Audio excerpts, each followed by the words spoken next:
Bismillahirrahmanirrahim. Assalamualaikum warahmatullahi wabarakatuh. Saya Miftahul Zannah, kelas C1 pagi, ingin menjelaskan tentang pendidikan Islam sebagai sistem pendidikan nasional dan peraturan-peraturan perundang-undangan. Unggul, cerdas, terpercaya. Fenomena sistem pendidikan nasional yang dimaksudkan adalah sistem pendidikan yang tumbuh dan berkembang serta berakar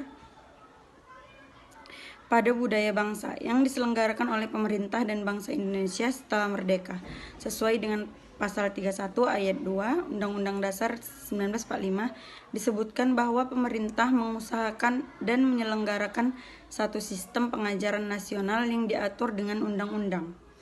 Sebelum pemerintah mendirikan sekolah-sekolah bagi masyarakat bangsa Indonesia yang sebagian besarnya umat Islam, sebenarnya sudah diusulkan agar pemerintah dalam memberikan pendidikan dan pengajaran kepada masyarakat bangsa Indonesia dengan jalan memperbaiki secara bertahap sistem pendidikan asli yang sudah ada, yaitu pesantren dan madrasah. Namun, setelah diadakan penelitian, ternyata pemerintah beranggapan bahwa lembaga pendidikan yang sudah ada tersebut terlalu jelek. Berdasarkan referensi yang direkomendasikan tim peneliti, akhirnya usulan dalam rangka memperbaiki sistem pendidikan asli yang dimaksudkan pengusul adalah pesantren dan madrasah, mengingat bangsa Indonesia yang mayoritas Islam tersebut terabaikan begitu saja.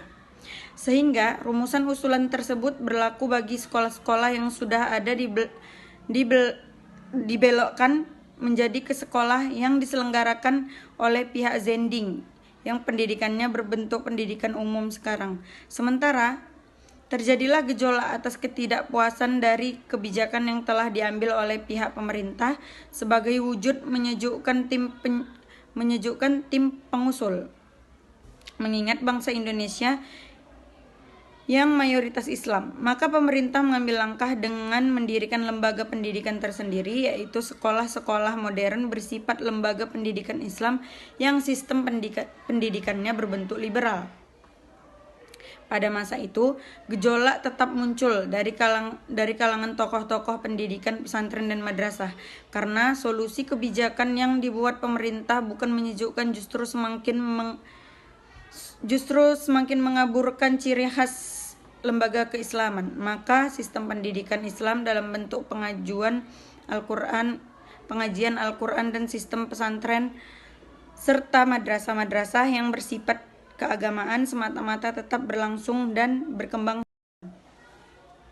Mulai sejak itulah di kalangan bangsa Indonesia berlaku adanya dualisme sistem pendidikan dua pengajaran, yaitu yang pertama sistem pendidikan dan pengajaran pada sekolah-sekolah modern yang bercorak liberal dan sekuler, dikelola oleh pemerintah kolonial atau warga Belanda, warisan dari Belanda. Yang kedua, sistem pendidikan yang pengajaran tradisional yang bercorak pendidikan Islam atau keagamaan semata-mata yang tumbuh dan berkembang di kalangan masyarakat umat Islam. Mulai sejak itulah di kalangan bangsa Indonesia berlaku adanya dualisme sistem pendidikan dan pengajaran, yaitu yang pertama sistem pendidikan pengajaran pada sekolah-sekolah modern yang bercorak liberal dan sekuler, dan yang kedua sistem pendidikan dan pengajaran tradisional yang bercorak pendidikan Islam atau keagamaan semata-mata yang tumbuh dan berkembang di kalangan masyarakat umat Islam. Pendidikan Islam sebagai subsistem pendidikan nasional. Sejak keluarnya SKB Menteri yang merupakan pertanda pendidikan Islam yang tumbuh dan berkembang di kalangan masyarakat Islam telah menjadi suatu subsistem pendidikan nasional dengan latar belakang bahwa bangsa Indonesia adalah bangsa yang beragama, yang percaya kepada Tuhan yang Maha Esa. Kehidupan bangsa Indonesia tidak dapat dipisahkan dari kehidupan beragama, sehingga kehidupan sosial kultural bangsa Indonesia senantiasa diwarnai oleh nilai-nilai agama yang tertuang pada Pancasila sila pertama yang menyatakan bahwa negara Indonesia berdasarkan kepada Tuhan yang Maha Esa dalam Undang-Undang Dasar 1945 pasal 29 ayat 1 dan 2. Melalui keluarnya SKB Menteri tersebut, terdiri dari keputusan 3 menteri, maka muncullah istilah SKB 3 pada tahun 1975, dan secara otomatis keberadaan pendidikan Islam tidak lagi menjadi dualisme, mengingat telah adanya pengakuan secara sah bahwa pendidikan Islam sejajar dengan sekolah-sekolah umum dan dalam sistem pendidikan nasional.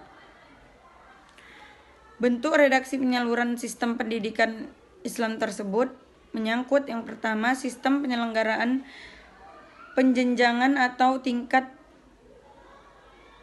dan kurikulum pengetahuan agama dan umum disamakan di sekolah-sekolah umum yang berada di bawah naungan pembinaan Dekdikbud, yaitu yang pertama min atau setingkat dengan SDN lama belajarnya yaitu 6 tahun, dan MTSN setingkat dengan SMP lama belajarnya selama 3 tahun, dan MAN setingkat dengan SMA lama belajarnya selama 3 tahun. Kemudian tahun 1984 keluar lagi SKB 2 Menteri nomor 299 mengemukakan komentar dan pendapatnya dengan keluarnya SKB 2 Menteri tersebut sangat merugikan umat Islam. Alasannya beliau adalah karena adanya unsur pemaksaan dengan menteri yang berlebihan bagi lembaga pendidikan Islam. Hal ini dibuktikan dengan lahirnya kurikulum tahun 1984. Melalui keluarnya SKB Menteri tersebut terdiri dari keputusan 3 menteri, maka muncullah secara otomatis keberadaan pendidikan Islam tidak lagi menjadi dualisme, mengingat telah adanya pengakuan secara sah bahwa pendidikan Islam sejajar dengan sekolah-sekolah umum dalam sistem pendidikan nasional.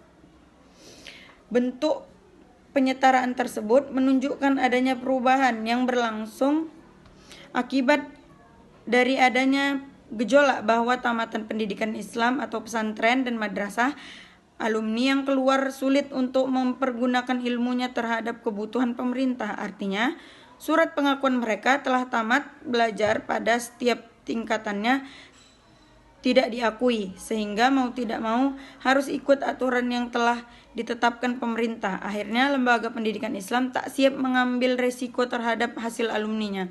Maka akibat tuntutan datang dari kalangan masyarakat untuk mengikuti peraturan dan kebijakan pendidikan, juga karena telah berubahnya tuntutan masyarakat, arti pendidikan menjadi tak konsisten. Pendidikan Islam dalam sistem pendidikan nasional dalam Undang-Undang 1945 Pasal 31 Ayat 2 menyatakan bahwasannya pemerintah mengusahakan dan menyelenggarakan suatu sistem pendidikan dan pengajaran nasional yang diatur dengan undang-undang. Kondisi demikian dipahami dan dijelaskan oleh Panitia Persiapan Kemerdekaan Indonesia atau PPK bahwa maksudnya adalah pendidikan dan pengajaran nasional bersendi agama dan kebudayaan bangsa. Bentuk wujud nyata Islam sebagai pendidikan adalah adanya islamisasi budaya Nusantara, berkembangnya pendidikan Islam dalam sistem pendidikan nasional, dan usaha pembaruan pendidikan dan pembudayaan Islam. C. Pendidikan Islam sebagai suatu sistem. Berdasarkan pendekatan filsafat pendidikan Islam, maka sistem pendidikan Islam meliputi beberapa komponen. Di antaranya yang pertama hakikat pendidikan dalam konsep tarbiyah, ta'dib, dan taklim. Kriteria pendidik, hakikat peserta didik, dan hakikat kurikulum. Peraturan perundang-undangan yang berkaitan dengan sistem pendidikan nasional sejak tahun 1989. Adapun peraturan yang telah dikeluarkan berkaitan dengan perundang-undangan dengan sistem pendidikan nasional, yaitu Undang-Undang Nomor 2 Tahun 1989 tentang SPN, terdiri dari 20 bab dan 59 pasal. Rumusan dalam GBHN 1988, adanya dimensi kesamaan di antara sistem pendidikan Islam dengan sistem pendidikan nasional, yaitu sama-sama untuk mewujudkan dimensi Transindental atau ukhraw lebih umum, lebih utama, dan dimensi duniawi. Yang pertama tadi dimensi ukhraw dan yang kedua dimensi duniawi. Demikian penjelasan dari saya. Taufik wan najah. Wassalamualaikum warahmatullahi wabarakatuh.